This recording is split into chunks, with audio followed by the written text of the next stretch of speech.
बिस्मिल्लाहिर्रहमानिर्रहीम। अस्सलाम वालेकुम दोस्तों, welcome to my YouTube channel में आप दोस्तों को अपने यूट्यूब चैनल टेक्निकल इफ्तिखार पर खुशामदीद कहता हूँ। दोस्तों आज की इस वीडियो में आपको बताऊंगा, अगर आपके पास सैमसंग की मोबाइल फ़ोन है, ठीक है, तो इसमें जो है आप जो कीपैड के साउंड्स होते हैं इनको आप किस तरह से बंद कर सकते हैं।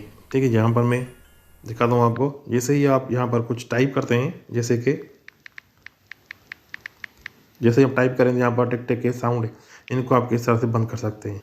तो आपको मोर एप्स पर क्लिक करना है, अपने मोबाइल फ़ोन की सेटिंग्स के ऑप्शन पर क्लिक करना है। यहाँ पर आपको साउंड्स एंड वाइब्रेशन इस ऑप्शन पर आपको क्लिक करना है।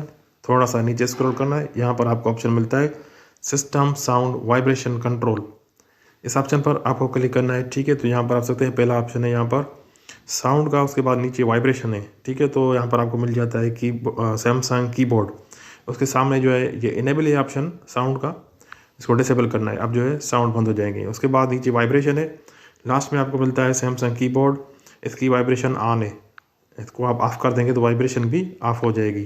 ठीक है, अब आप जो कुछ भी यहाँ पर टाइप करेंगे तो ये टिक टिक के जो साउंड है ये नहीं आएंगे आपको। यहाँ पर मैं कुछ भी टाइप करता हूँ यहाँ पर, ठीक है, तो अब जो है साउंड बंद हो गए और वाइब्रेशन भी बंद हो चुकी है।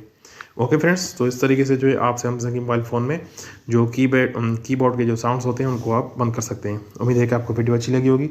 मिलेंगे नेक्स्ट वीडियो में इंशाल्लाह। अल्लाह हाफिज़।